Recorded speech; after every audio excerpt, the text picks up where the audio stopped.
Olá, boa tarde. Mais uma vez estamos aqui no consultório da doutora Patrícia Leite para entrevistá-la. Doutora Patrícia, muito obrigada por nos receber de novo. Eu que agradeço mais uma oportunidade. E hoje nós vamos abordar um tema muito importante, que é sobre o implante nas panturrilhas, implante de silicone nas panturrilhas, doutora Patrícia. Como é? É muito procurado esse tipo de procedimento no consultório? Ele não é tão procurado como as próteses de mama, de glúteo, a lipoaspiração, abdômen, mama, cirurgias mais tradicionais, mas tem aumentado bastante a procura. No ano passado, o aumento foi de 15%, dados da Sociedade Brasileira de Cirurgia Plástica. E quem procura mais, doutora Patrícia, os homens ou as mulheres? Você sabe que é uma cirurgia que fica meio a meio? 50% homem, 50% mulher. Pelo menos na minha prática, né? Eu não sei te falar em dados nacionais ou internacionais, não. Mas no meu caso, a metade mulheres e a metade homens. Porque é uma característica do corpo, né? Que independente do sexo, né? O paciente quer ter as batatas da perna um pouco mais evidentes. Mais definidas. Mais definidas. E esse tipo de procedimento é feito com sedação, anestesia geral? Como é? Pode ser feito com anestesia local, pode ser feito com RAC, pode ser feito com peridural e pode ser feito com anestesia geral. Na minha prática, a minha equipe de anestesistas prefere a RAC anestesia, mas pode ser feito com outros tipos de anestesia também. E como é a técnica, doutora Patrícia? É como se fosse um implante de mama? Olha, a prótese de panturrilha, ela é um pouco diferente, o formato da prótese, né? É mais oval, mais compridinho, né? A prótese de mama é um implante redondo ou em gota. Então, é uma prótese lisa, porque não há incidência de contraturas capsulares na literatura. Por isso, nós não precisamos usar a prótese texturizada ou de poliuretano, como é o caso da prótese de mama. Então, as próteses de panturrilha são lisas. Aqui eu tenho uma foto melhor, tá vendo? Ela é ovalada, mais afinalada na parte de baixo, onde vai ficar perto da canela, né? Aqui existe uma bolsinha, onde o instrumento que vai introduzir a prótese vai encaixar, porque a incisão, o cortezinho da pele é muito pequeno. E geralmente utilizamos implantes lisos. E a cicatriz fica muito aparente, doutora? A cicatriz fica aqui, ó. Justamente numa região que a gente chama de calvo poplíteo. Logo atrás do joelho tem essa parte da dobra da perna, né, do membro inferior. Então fica mais ou menos nessa região e mede cerca de 3 centímetros. Então o corte é colocado por aqui, nós abrimos os planos anatômicos, passamos pela pele, pela camadinha de gordura fina que existe nessa região, chegamos às fáscias, que são estruturas anatômicas também abaixo do tecido adiposo, e encontramos a aponeurose do músculo gastrocnêmio, né? A batata da perna é formada pelo músculo gastrocnêmio, que tem 2 ventres. Então, atrás dele tem um músculo chamado sóleo, só para te explicar. E nós chegamos a essa parte mais branca aqui, assim, que é a aponeurose do músculo gastrocnêmio. A prótese é colocada debaixo dessa aponeurose, bem próximo da musculatura propriamente dita. E após esse procedimento cirúrgico, é necessário algum tipo de procedimento, por exemplo, uma drenagem linfática pós-operatória?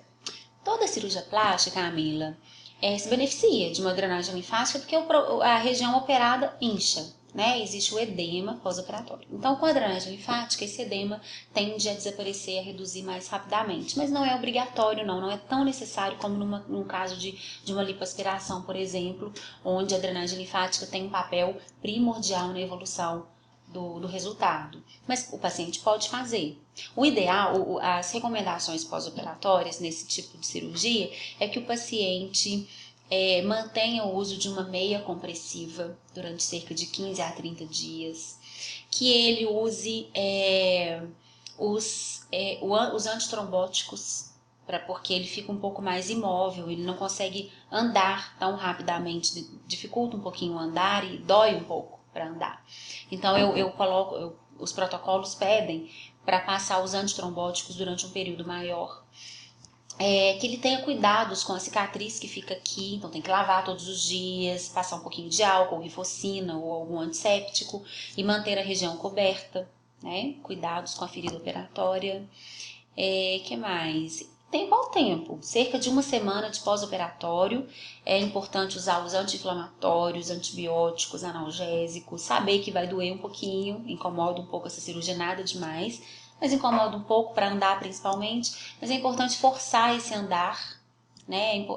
Na mulher, no caso, é importante mesclar salto alto e salto baixo, para que ocorra uma acomodação dessa prótese dentro desse músculo e orientar o paciente com relação a essa dor, essa dificuldade relativa de andar no pós.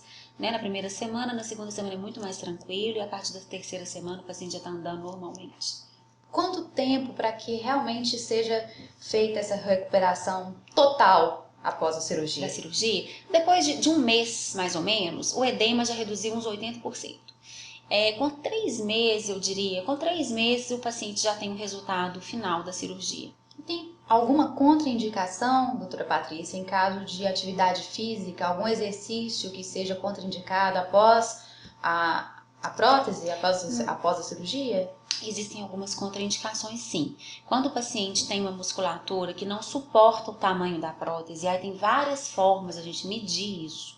As estruturas anatômicas, tem a anatomia de superfície, né, a topografia, tem como a gente mensurar, ou através de exames de imagem também, a gente consegue mensurar o tamanho do feixe muscular. A gente não pode querer colocar uma prótese grande dentro de um músculo pequeno, ou dentro de um músculo anômalo, né? Anteriormente, na década de 70, quando o implante de panturrilha surgiu na literatura, ele era usado principalmente para queimaduras, sequelas de poliomielite, doenças neuromusculares, né, onde o paciente tinha aquela sequela, a perna às vezes uma bem menor que a outra, e os implantes eram bem rudimentares, eram quadrados, não tinham aquele formato de panturrilha.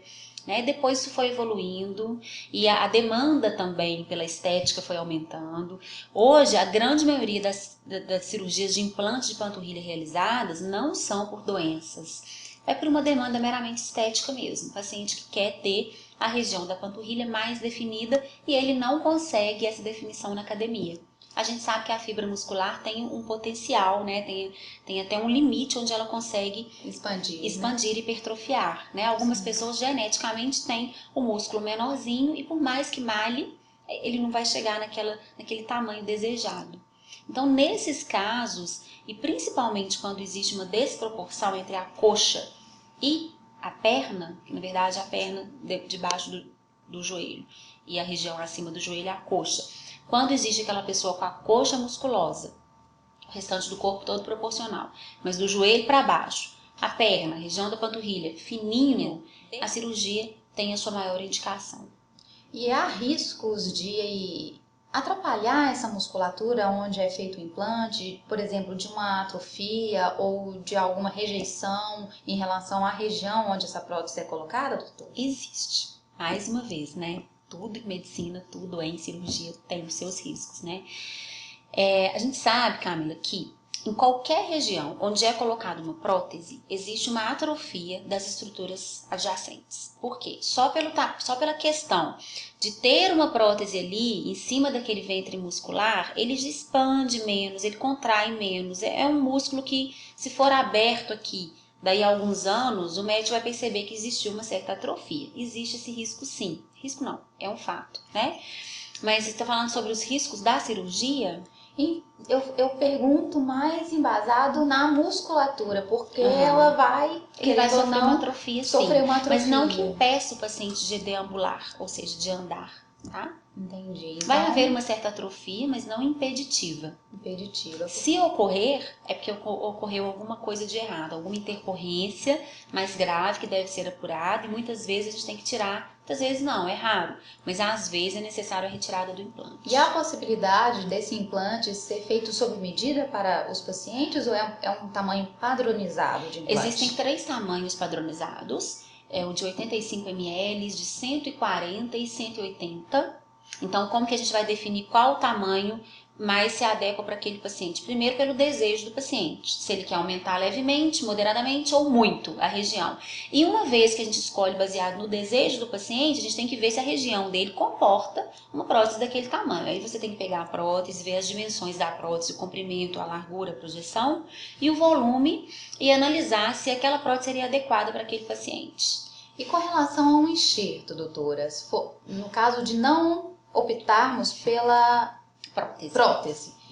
O enxerto de gordura, assim como nós já havíamos conversado, no bumbum, que é muito usado também. É legal usar na panturrilha? É usual também? Não é muito comum o enxerto de gordura. É possível, sim. Teoricamente, em qualquer lugar do corpo que você tenha gordura debaixo da pele, ou seja, praticamente todos os lugares do corpo, né? Você tem uma camadinha de gordura debaixo da pele, você faz parte da constituição da anatomia do corpo humano, é possível colocar enxerto de gordura, tá? Mas não é muito realizado nessa região por várias particularidades. A gordura, para ser injetada, para ter um efeito bom em termos de volume, ela tem que ser injetada excessivamente. Se nós queremos uns 100 ml de volume, é importante injetar 150 ml, um exemplo, tá? Porque um pouco dela vai ser reabsorvida. Então, para você ter esse efeito aqui, a gente teria que injetar uma quantidade grande de gordura na região da panturrilha, o que seria um pouco complicado por causa da região anatômica. Aqui no joelho, como você vê aqui, ó, passam várias estruturas anatômicas importantes, nervos, artérias, veias, importantíssimas para o funcionamento essencial, primordial de andar, de deambulação, né? Se por acaso você pega uma gordura e aplica em grande quantidade aqui, você pode levar uma síndrome compartimental, que é um excesso de pressão em determinada região, comprimindo a circulação terminal do membro. Causando assim, talvez, uma isquemia, até a perda do membro, né? Não é sempre que isso vai acontecer, mas é um risco a mais. Outra coisa, para a gente fazer o enxerto de gordura, utiliza-se cânulas. São aquelas agulhas adaptadas com a ponta romba. Então, para injetar a gordura aqui nessa região, para fazer um enxerto de gordura, pode ser que ocorra a canulização inadvertida e acidental de um pouquinho de gordura dentro de uma artéria ou veia importante dessa região, o que vai causar problemas arteriais ou venosos, né, problemas vasculares, que nessa região do corpo assumem uma importância ímpar, porque é uma circulação terminal. Eu não consigo chegar à vascularização e nem sair daqui por outras regiões, igual é o abdômen, por exemplo, que vem de cima, vem de baixo, vem da superfície, vem da profundidade, vem dos lados, entende? Aqui é uma circulação terminal. Então, tudo que qualquer procedimento que envolva injeção de alguma coisa, também chama atenção aqui para os preenchimentos injetáveis, né, para os injetáveis aloplásticos, não devem ser colocados na região. Doutora Patrícia, quais são os riscos desse tipo de procedimento? Da prótese de panturrilha? Pode aumentar os riscos de trombose após o implante? Os riscos são, vou falar dos menos graves e dos mais graves, né? Hematoma. Toda cirurgia pode dar um hematoma. Se pegar um vasinho que continuar sangrando lá e o médico não cauterizar porque não viu o vasinho ou porque começou a sangrar depois que já fechou a pele, enfim. Tem várias causas. O hematoma é um deles. O tratamento é abrir novamente, drenar o hematoma, cauterizar o vasinho e reintroduzir a prótese, tá? Pode acontecer uma infecção de ferida operatória, né? Os germes da pele podem proliferar na região e dar uma infecção de ferida operatória que, se não for tratada, pode levar até uma extrusão da prótese. Raríssimo isso, mas pode acontecer, né? Pode acontecer uma herniação muscular, por exemplo. Se a prótese muito grande for colocada dentro de uma bainha muscular muito pequena, constitucionalmente pequeno, pode ser que aquela estrutura não suporte a pressão da prótese. E aí o músculo hernia através da sua aponeurose em um outro local. Tem que abrir, fechar essa aponeurose, diminuir o tamanho do implante, lavar a loja e fazer uma nova cirurgia. A complicação mais grave seria a trombose, por paciente deitado durante muito tempo, com a região comprimida, circulação prejudicada. Pode sim acontecer uma trombose, não tem uma relação direta com a cirurgia de panturrilha, não. Há formas de prevenir isso, tá? Mas pode acontecer. E a síndrome compartimental, que é o aumento de pressão dentro de um ambiente fechado. Pela prótese, que é um volume que está ali, essa prótese pode comprimir algum tipo de circulação, dificultar o retorno venoso ou impedir que a vascularização chegue às regiões mais distais. São coisas que podem acontecer sim, mas na grande maioria dos casos os pacientes não têm essas complicações, desde que seguidos os protocolos de segurança que existem para todo tipo de cirurgia, tá? São possibilidades. Então, para quem deseja ter aquela panturrilha mais torneada, mais definida, né, a indicação primária é a prótese. Depois das orientações de hábitos de vida, né? Eu sempre falo, já foi para academia? Já substituiu músculo por gordura por músculo? Já fez uma ficha própria para hipertrofia muscular? Já tentou de todas as formas, não tem outro jeito? Podemos optar por uma prótese. Eu sempre aconselho o paciente e outros colegas também, eu tenho certeza disso, de usarem uma prótese não tão grande, sabe? Diminuir o volume da prótese, porque senão também eu acho que fica um pouco exagerado, principalmente no caso das mulheres.